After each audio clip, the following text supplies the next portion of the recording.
You always hear about the military might of the world's superpower nations. But have you ever thought to yourself, what are the smallest and weakest armies out there?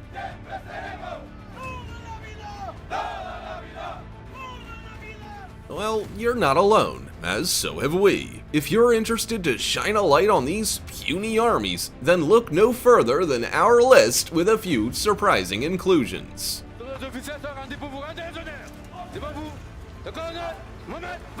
From China to Vatican City, here are 15 of the most embarrassing armies in the world.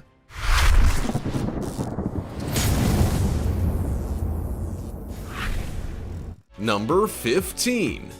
China.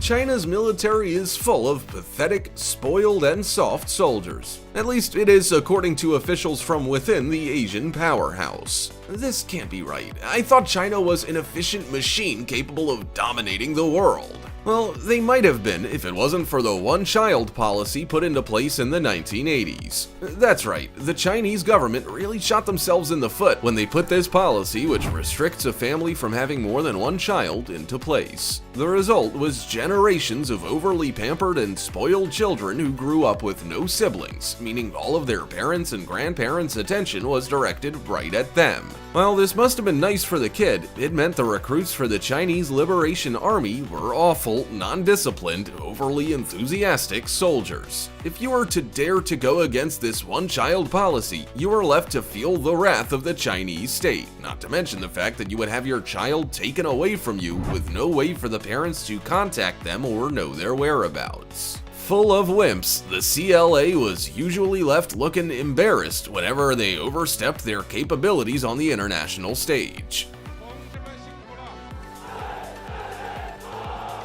In 2015, the government changed their ways and finally allowed 2 children to be born to a family, with the hope of a stronger army coming to fruition at some point down the line. Before we go on, like this video, smash the subscribe button and click the notification bell right now, or this centipede will crawl on your face when you're sleeping. Number 14. Vatican City. The leader of the Catholic Church isn't as well protected as you might at first think. The Pope is a very important figure who's seen by some to be God's representative on Earth. So with such prestige comes much needed security. That is where the Pontifical Swiss Guard steps in. This small army of around 135 Swiss soldiers is sworn in to protect the Pope with their lives. Whilst this small army may have been around for over 500 years in its service of protecting the leader of the Catholic Church, they're not the most intimidating of armies. With a set of armor which looks more than outdated and a sword and halberd in hand, they aren't the most modern security team out there, to say the least. This Renaissance period attire is worn by soldiers who are aged between 19 and 30, are single, and Catholic. If you fancy joining this peculiar army, then you must also be at least 5 foot 8 inches in height, hold a high school or university degree, have gone through Swiss military training, and have Swiss citizenship. Whilst this might seem like a pretty pathetic force to try and protect one of the most adorned people on the planet, they are trained in unarmed combat and in how to use various modern guns. They're not exactly going to be entering into a gunfight with a Renaissance period sword, but still. Number 13. St. Kitts and Nevis. A country's military is the backbone of a nation's defense. Whilst this usually means they're a strong force not to be reckoned with, that isn't always the case. The nation of St. Kitts and Nevis in the Caribbean has an army of only 150 to 300 personnel tasked with defending the country. I can't imagine they'd be much of a challenge for the military might of any country around the world, or even a couple of groups of Cub Scouts for that matter. The St. Kitts and Nevis Defense Force was re-established on the 1st of June 1997 and do provide plenty of benefits for its people. Small is certainly mighty in this case, as they have been cracking down on the nation's drug trade and illegal activity in a more of a policing role than you would imagine a military to carry out. Imagine stealing a chocolate bar from the shop and having a Marine chase you down the street and tackle you. This involvement by the Defense Force in more policing roles has led to a blurring of the police and military. Still, with a population of only around 52,000 on the Caribbean island, I can't imagine they would need a bigger army. Number 12. Equatorial Guinea. Equatorial Guinea is found along the west coast of Africa. Located next to Gabon and Cameroon, this nation is notable for its tiny army of only 1,400 soldiers, and the fact it struck oil in 1995 and made the big time. While this is good in the sense that at least they won't be jumping at the chance to start a war with their small army, it doesn't exactly fill the population with confidence that they're safe. Neighboring Cameroon has an army of 12,500 troops, for example. I'm no math or military wizard, but I'd say 12,500 troops could bully an army of 1,400 with ease on the battlefield.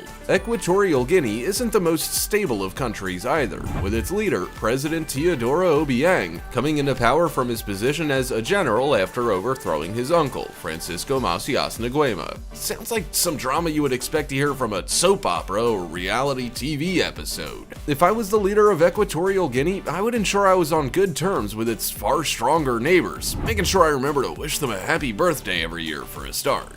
Number 11. Seychelles. The paradisal land of Seychelles off the east coast of Africa is a thing of beauty. With clear skies, jaw-dropping beaches, and tranquil waters, the last thing you would think of when you're relaxing and enjoying a drink here is war. The number of active personnel of the Seychelles Army only stands at 650 personnel, although they have plenty of foreign help at hand. Seychelles began life as an uninhabited island before Europeans stumbled across this gem hidden at sea in the 16th century. There was a bit of a tug-of-war between France and Britain until the Brits took full control of Seychelles in the late 18th century. This reign ended in 1976 when the country proclaimed independence. The government wanted to ramp up their strength, so took drastic steps to encourage foreign investment, particularly for the Seychelles People's Defense Force. This foreign investment included gunboats donated by the UAE and China, as well as patrol vessels courtesy of India. It just shows you how important it is to have connections in high places. Still, I would take a heavenly, naturally beautiful landscape over a large military any day. Number 10. Luxembourg. If you're looking to start a war with a nation, Luxembourg is among the easiest opponents out there. The country literally has no navy or air force. Talk about leaving yourself open for attack. The reason behind the lack of a navy is quite simple. Luxembourg is a landlocked nation, so they see no need or have no capacity for it. I guess that makes sense. Can't get attacked by sea if you're nowhere near the sea in the first place. The Luxembourg army was merged into the Force Publique along with the gendarmerie and the police. This public force army is an all-volunteer force which has been around since 1967. With a current might of 450 soldiers, 340 enlisted recruits, and 100 civilians, and a decent budget of $369 million. Whilst they might not exactly be the biggest armies in the entire world, they are a nation of only 600,000 people, so they're not exactly going to have an army to rival that of America, for example. Number 9. Cape Verde. Cape Verde is an otherworldly island found in the central Atlantic Ocean. As well as its stunning scenery, the island also has an embarrassingly small defense force. While some of the largest countries in the world have militaries with hundreds of thousands of personnel, Cape Verde can just about reach 1,000 in their count. This puny number consists of the National Guard on land and the Coast Guard at sea, in addition to a small group of support staff. The people of Cape Verde can sleep in peace knowing that an attack isn't imminent, despite the small force at hand. See, Cape Verde faces almost no military threats, making investing into this army an almost pointless tactic. They do need to keep on their toes, however, to ensure the safety of their people. But what threats does this involve? Counterterrorism, combating drug trafficking, providing disaster relief, and patrolling seas takes up most of the on-duty personnel. Whilst they might not spend much of their budget on the army, they have friends in the form of Brazil, Portugal, and the United States who provide both material and training help. So before you think this piece of paradise is easy pickings for invasion, then you have another thing coming. Number 8.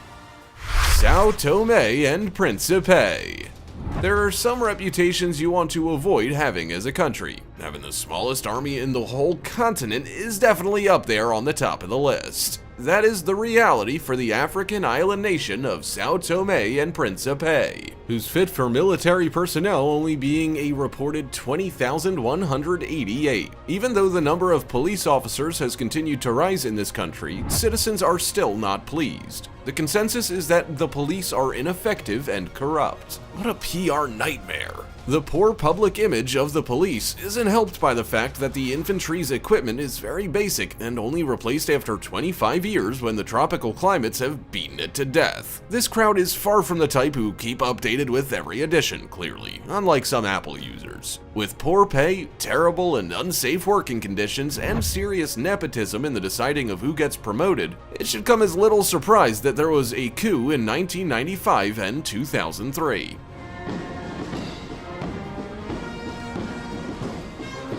I'm just surprised there isn't one every year, but to be honest, those in charge clearly have other priorities in mind, as they spend less than 1% of Sao Tome and Principe's gross domestic product on the military. Never has the proverb, "you reap what you sow," been more applicable. Number 7. The Bahamas. The Bahamas is a place which is at the top of most people's holiday destination wish lists. While this Caribbean country found next to Cuba is a dreamland for most, it doesn't exactly have a strong army. Actually, it doesn't have any army. You heard that right. Talk about being confident no one would want to invade you. The Bahamas might not have an army to brag about, but they do have a decent force at sea in the form of the Royal Bahamas Defense Force. With about 1,600 members, it is the largest of all the Commonwealth Caribbean navies. Not a bad substitute for having no army or air force. So all of those visiting the Bahamas can lie back in peace knowing that you're in safe hands, as the Royal Bahamas Defense Force has been sworn to protect, defend, patrol, and assist those in the Bahamas. The full package then. So if you ever plan on invading the beautiful Bahamas, attacking from anywhere but the sea would be a good tactic. Number 6. Panama. Panama is a transcontinental country, linking both Central and South America. Whilst this might be an interesting fact, you probably know Panama more for its tax haven qualities, which have been mentioned in the news in recent years. Panama imposes no income, corporate capital gains, or estate taxes on offshore entities that only engage in business outside of the jurisdiction. So it's little surprise that the ultra-wealthy of the world choose Panama to store their money, out of reach of the taxman. One of its least known qualities is the fact that Panama has completely gotten rid of their standing armies. That's right, despite being located in a very unstable part of the world, Panama joined its neighboring Costa Rica in being army-free.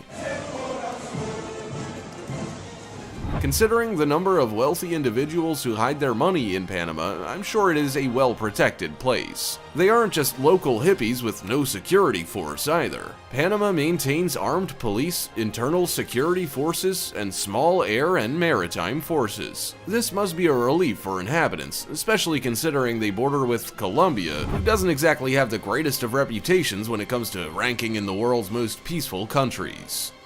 Number 5. Mauritius. Mauritius is an island nation in the Indian Ocean off the east side of Africa. While it's certainly one of those places which you would definitely brag about visiting on your holidays, this picture-perfect place might be covered in natural wonder, but it's certainly not covered in military might. Mauritius has no military. with all of the duties usually carried out by the military, police, and security being carried out by the 10,000-strong Mauritius police force. The day-to-day dishing out of the law is carried out by the 8,000-member National Police Force, which ensures the law is being enforced in the country's daily activities. There are only a measly 2 paramilitary units in Mauritius, with the 1,500-strong Special Mobile Force and the 500-strong National Coast Guard taking this coveted spot. For a nation which is known and loved for its beautiful natural landscapes, which includes almost 150 kilometers of beaches, forests, and all types of wonder at their doorstep, I doubt they really care about having an embarrassing army. I bet if you visited this place, the first thought that comes to mind wouldn't be, this place could really do with a few more fighter jets. Number 4. The Gambia. The Gambian National Army takes minimalism to a new extreme. Mentioning that a new batch of 620 recruits is joining a nation's army wouldn't be something to brag about usually, but when the army's only 2,500 people in size to begin with, it's quite the news to write about. This modest army might not be the greatest for waging war on rival nations, but it's pretty good at keeping costs low. Where else on the planet are you gonna find an army who shares a single jet and 2 aircrafts? Not many places outside of Gambia, that's for sure. Whilst the Gambians are dividing up a rota for who can use the plane, nations like the US have thousands of these aircraft at their disposal. But then again, what do you expect when the country of Gambia only spends $1 million a year on their army? I'm pretty sure the US probably spends more than that supplying its military with coffee every year. Still, considering it is Africa's smallest non-island nation, it's not exactly going to be rivaling anyone for a spot at the world superpower table anytime soon. Number 3. Monaco. Monaco is known as a billionaire's playground, and with a range of luxurious casinos and revered events such as the Monaco Yacht Show and the Monaco Grand Prix filling the calendar, I can see why. There are plenty of places for the richest among us to spend their humongous fortunes, to say the least. Despite this wealth, Monaco's military is anything but high-end. The Principality of Monaco is the world's second smallest sovereign state, with the Vatican City-State in Italy being the only place smaller. With such a small size comes an even smaller military capability. How small? 255 soldiers small. With an additional 35 civil employees, Monaco's military is the 3rd smallest in the entire world. Due to their size, they must rely on their neighboring France for assistance, sort of like a kid calling on his older brother to protect him from the bullies on the playground. Monaco's army consists of 82 people. That's only about 3 classrooms of students. To put it into perspective just how embarrassingly small that is, there are more members of the Monaco Military Orchestra than of the military itself, with 85 musicians to be exact. This unbelievably makes it the only country whose army is smaller than its military orchestra. This reliance of Monaco on its big brother France has its drawbacks, as seen in 1962 when the French president Charles de Gaulle threatened to cut off Monaco's electricity and water if income tax wasn't imposed on the Monaco residents by Prince Rainier III. Unsurprisingly, Monaco obliged. Number 2. Iceland.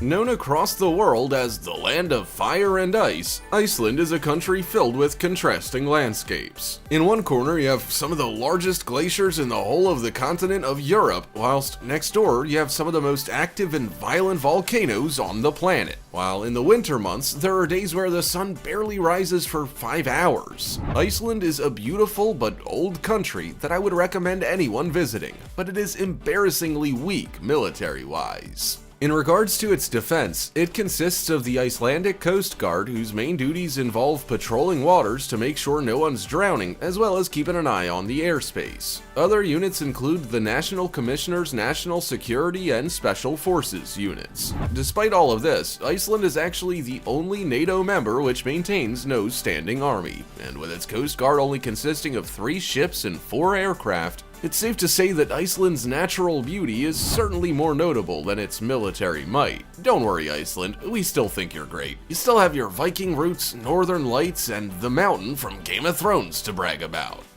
Who would have known just how laid back certain countries are in regards to their army size? Oh well, I suppose this is kind of a step towards world peace, I guess. Also, check out our other cool stuff showing up on screen right now. See you next time.